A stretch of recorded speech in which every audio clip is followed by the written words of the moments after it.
I guess I have to do a comment video because people are fucking dumb. So yeah, I'm gonna read their stupid fucking comment. Well, it's mostly just these two guys. This Infome guy and this Gwynke fucker. Do a lot of commenting on the website here, and it's just crap. So I'm gonna have to read some of it and fucking comment on it. But first, I'll do the Glenster guy. Just because, he left a comment, and I'm saying this is the problem. I mean, you just can't even make it clear to people. They just don't understand how brains work. So anyway, you should have waited to watch the whole thing before blurting out a 9-minute response. Well, anyway, whatever. I didn't blurt it out. But anyway, respond to 15 minutes of your video. We see the pattern of your video. It's kind of confirmed by some other guy who didn't know what the fuck you were talking about. So it just appears you made an hour and 9-minute video about absolute fucking phantasmagorical junk. And why should I just blurt out that that's not my subject? You want to talk that kind of crap, then go find a nursery school somewhere where fables are big. I don't do that. Homie, don't do that. The video is long, and I'm sorry for that. Well, it's not long. It's like I said, if it was long, but it was full of a lot of interesting, something relevant to a fact kind of content, I'd say fine. But this fucking bullshit about, well, whatever. I'll get on to it. No need to debate point by point like we usually do. Just your thoughts on the entirety of my argument will suffice. Yeah, whatever. What's the entirety of your argument? Maybe I'll play the last 5 minutes of your video and see if there's a fucking entirety there somewhere. But I don't think there's going to be. So I made a comment, just logic. Not sure what you mean by that. Well, I guess I mean that when I said you're psycho-logic versus just logic. Alright? I mean, it's about this psychology versus philosophy shit, okay? You want to say the truth has something to do with our psychology. I'm going to say the truth has absolutely nothing to do with our psychology. What kind of motivating forces run through us don't have a goddamn thing to do with a philosophical discussion about what our reality is. That might be nice to talk about your psychology, but it has nothing to do with the truth. Is life a purposeful experiment? Is it accomplishing anything? Is it minimally efficient? These are the questions that antinatalists ask. All right, and their answer is quite obviously no. Okay, it wasn't designed for it to be functional. It has no purpose. It's an engine burning gas. I mean, it makes absolutely no sense, and it just doesn't do a goddamn thing. It's a no-winner. It makes a mess and then cleans up part of its mess. I mean, I've already said these things 4 million times. Respond to one of my Ephelis videos. Respond to a video that talks about the facts of our biology. Don't be sitting there talking about, that somehow the truth has something to do with your ego. That's not the truth. One person's physical experience in the world doesn't constitute any kind of universal human truth. Well, I don't give a fuck about that kind of nonsense either. All right, either believe in evolution or you don't. Now, if you don't believe in evolution, then it's the end of our conversation. Yeah, it's a premise. Okay, if you can't accept that premise, then you're too stupid for my time. I just can't be bothered talking about your myths and your nonsense and your fluff and your feathers. Go take it someplace else. It doesn't have anything to do with antinatalism. It doesn't have anything to do with a rational discussion about what the fuck a human being is. So I don't know how else to say that to you, but yeah, no, your video was just phantasmagorical crap. It just didn't deal with a single factual reality.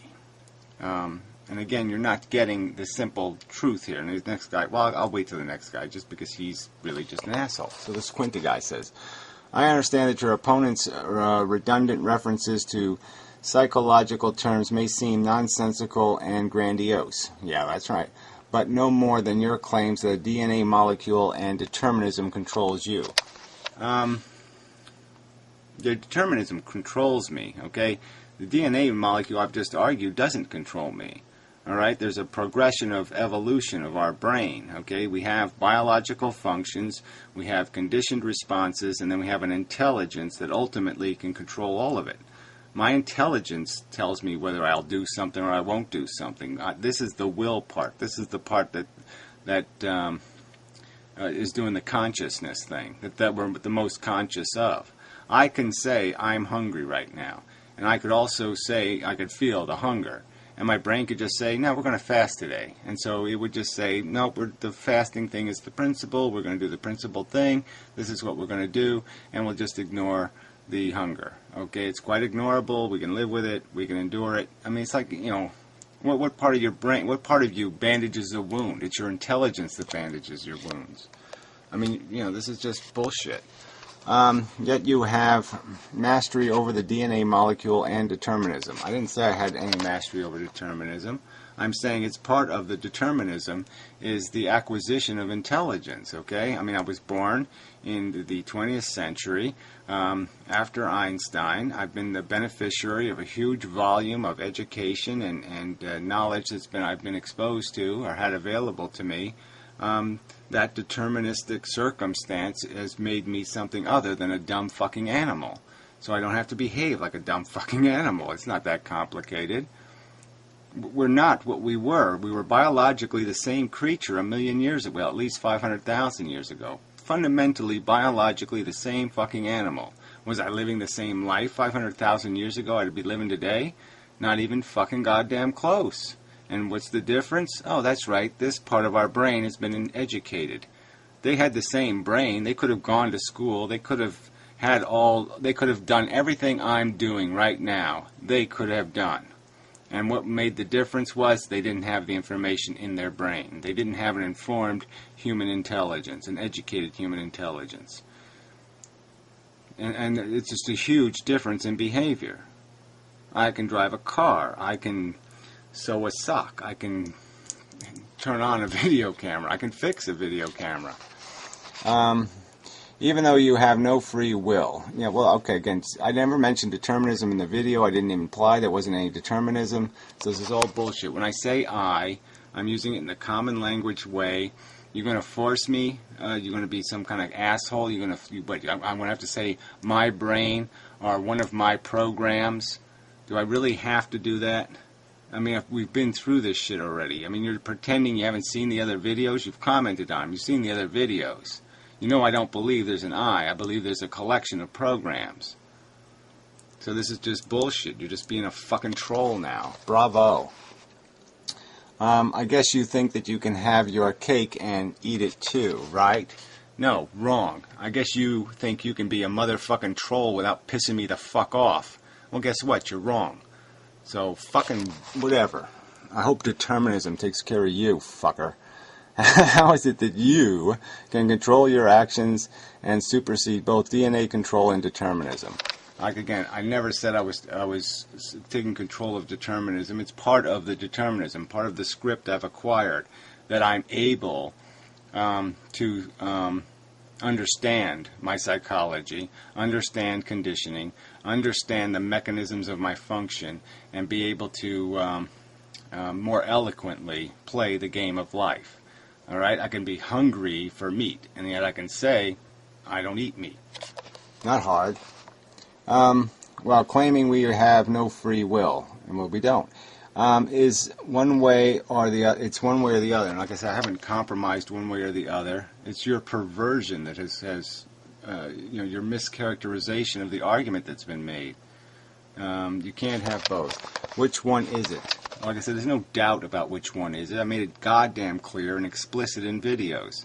So again, you're just perverting here. You're just perverting. I mean, because I said in a video that we have higher brain functions and used the word I to describe the higher brain functions in terms of having control over the lower brain functions, that somehow I've compromised the statement that there's determinism. I'm afraid not, asshole. And again, if you're going to use the same standard that of the abuse of the word I, it's just crap. Anyway.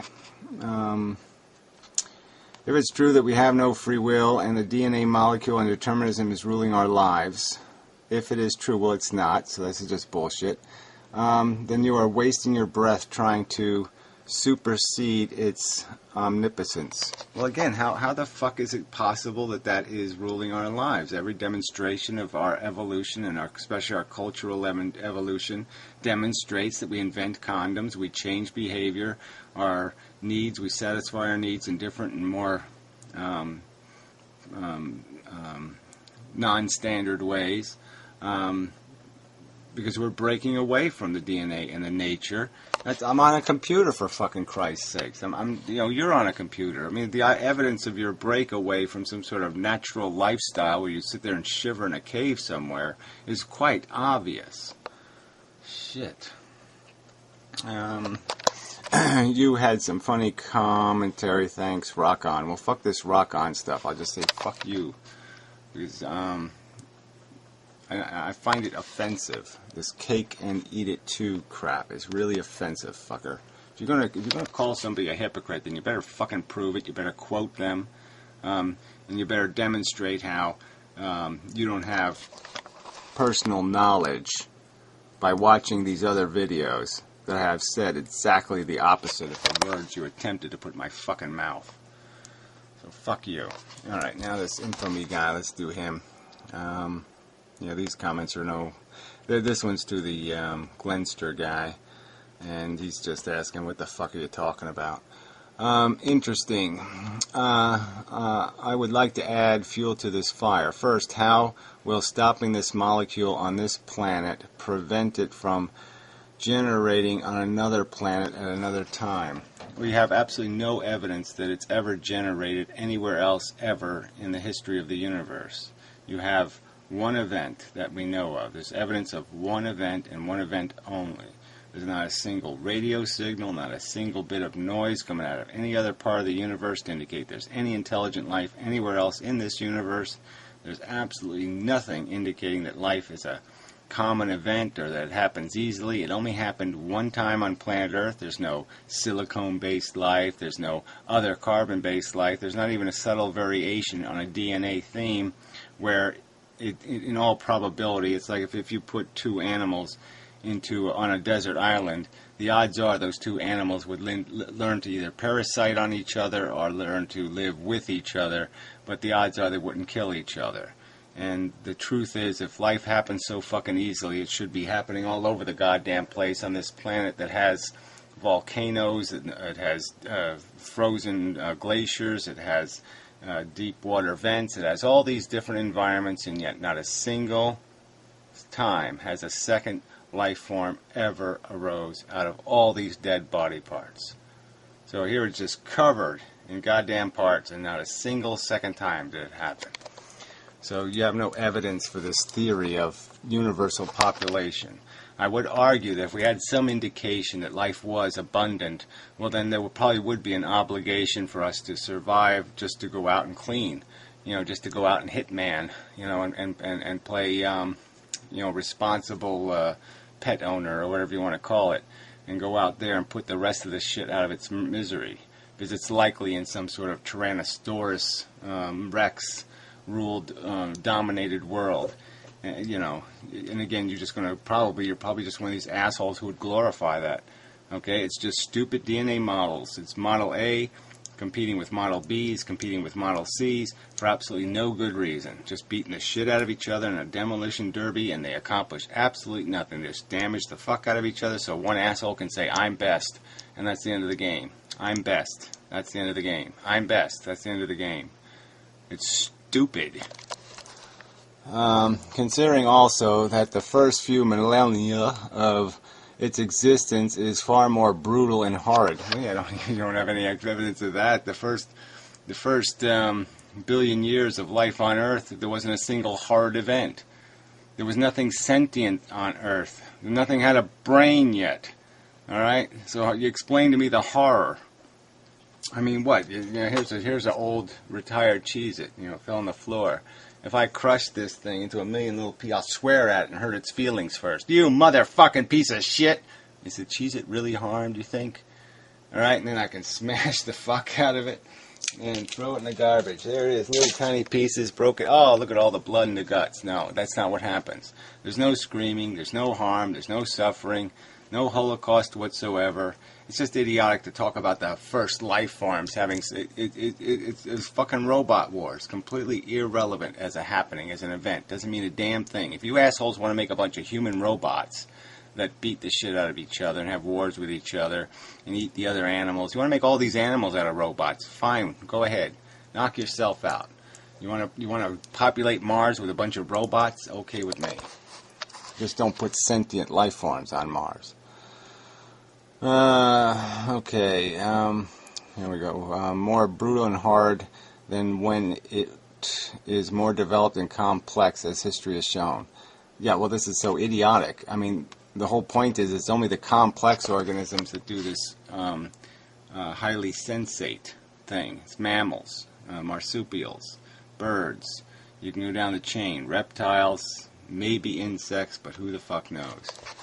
The fact that this thing managed to exist once indicates that it can exist again. Well, by that logic, you could take. I could prove you an event that can only happen once in an eternity, or a half of eternity. It only happens one time in a half of eternity, right? I mean, we can do this bizarre bucket of time kind of thing, and you'd have no way of telling the difference between that event, without some sort of contextual evidence, and an event that happens 10 times, or an event that happens 10,000 times, or an event that happens 1,000,000 times. From the perspective of a lottery winner, you have no context. You have no realistic understanding of the lottery. You buy one ticket, you win. Oh yeah, you're going to draw the conclusion that, wow, that was really easy. If you don't understand how many tickets were out there. You could keep putting your money in the lottery machine because you don't know that it's 6 million to 1. And you could end up putting $6 million in there. You get it? I mean, this is a perceptual argument. You just can't say that there's any higher probability that life could exist again just because it happened once. Because unique is a possibility. Even in an infinite universe, unique is a possibility. There could be 700 lightning strikes. There could be 701. There could be 702. You know, on the same 1 inch of space within the same 60 seconds or something. So it's just bullshit. The fact that the thing has managed to exist. Okay, a second. What value? I mean, I've answered these shit before. I mean, it's just so disappointing. I have to go over this shit and over this shit and over this shit. The same dumb, inane, idiotic arguments over and over and over. Second, what value will the antinatalist argument be if humans begin to show competence in maintaining this living dilemma, though it is extremely unlikely? Well, like I said, haven't they had the chance to show competence? And all they're showing is their threat, their danger. We're on the brink of World War III, economic collapse. We haven't done anything to manage population or even to civilize life. We haven't done anything to make it more fair. The rich are richer than they've ever been. It's just fail all over the place. And again, my problem with life is not human life. My problem is with life, the DNA molecule. Okay, all sentient life is living in a stupid, futile, way too expensive existence. How many, like I said, I've asked these questions. I don't get really straight answers. All right, but 9 out of 10 lion cubs don't reach its first birthday. Well, how high would that number have to get before you say there shouldn't be lions anymore? I mean, this is just a stupid waste engine. It's just a bunch of organisms redundantly fighting with each other for nothing. For nothing, merely because a molecule reproduces. And it rewards the thing that reproduces into the future. Period. There's no other fucking mechanism here. It's a shit, dumb fucking mechanism. These are questions from someone observing the debate, not someone choosing a side, though nataling is not something I see myself doing in the future. Well, again, I really, this isn't about individual personal decisions about your nataling. It's about answering this philosophical question and pointing out that there has to be a rational response to the argument, and there isn't a rational response to the argument. All right, the argument is that a DNA molecule is not competent to play God, to create life and to create a maze and a structure for it to exist in. And even us as intelligences, we haven't applied any kind of rational judgment to our guardianship. Most humans are still eating meat, for Christ's sakes. They're still stealing their meal unnecessarily from the welfare of some other beast. How else to put it? But it's just that. It's just a replicating molecule. What's your counter-argument to the fact that we shouldn't just endorse the idea of replicating molecule? It doesn't have a justification for its existence. It can't accomplish anything but satisfy a notion in a human being's head that somehow it should exist. But there's no rational argument for why it should exist. That's what I'm seeking. Give me the rational, logical argument. What is accomplished between satisfying a notion in a human head? Not a necessity of a human psychology, not something vital, just a notion that can exist or not exist. So to satisfy a silly notion in some human beings' heads that that somehow it needs to exist, that's all you have. You don't have any other answer to the need question. There's no need to justify the wasted need that life squanders, that it wastes, that it grinds up in the mill for no good fucking reason. And you certainly have no argument for the where do you get the right to impose it? Where does any human being get the right to impose it, to throw it onto something else and to say, tough shit if it doesn't work out, fucker. I wanted to do it. That's not good enough. It's not a good enough excuse to play God, to play creator. You can't undo your mistakes, so that makes it reckless, slop. Well, I've made these arguments. You must have heard them. The Frankenstein analogy. Deal with those questions. What other conclusion is the Frankenstein to have? The Frankensteins in the basement, the defective experiments, when they're sitting there talking with each other, what other conclusion do they draw except that this is bullshit, that they're just being used as fodder for some sort of stupid, idiotic notion that Dr. Frankenstein has, that there's some point in creating these things that don't do anything but make a mess and then clean up half of it.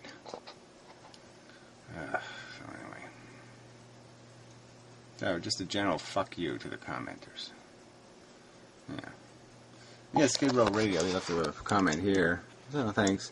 But you left a comment on some video, and I remember it was just stupid. He said something like, something about how some of these, Western European countries or Eastern or whatever the fuck, have the right to suicide already. It's just stupid. They do not. They barely have a right to euthanasia. And they have such a high hurdle to be able to obtain the right that there's only less than 100 in some of these countries. Whole countries, less than 100 people that actually qualify to have a socially sanctioned suicide. And they usually have to have cancer or some other screaming horror. So it's just a really sloppy comment. No, fuck you for that. Yeah. Everybody's just sloppy and stupid. There's only two kinds of people. Sloppy and stupid. I'm one of the slobs, obviously. I'm smart. That's about it. Lament, lament.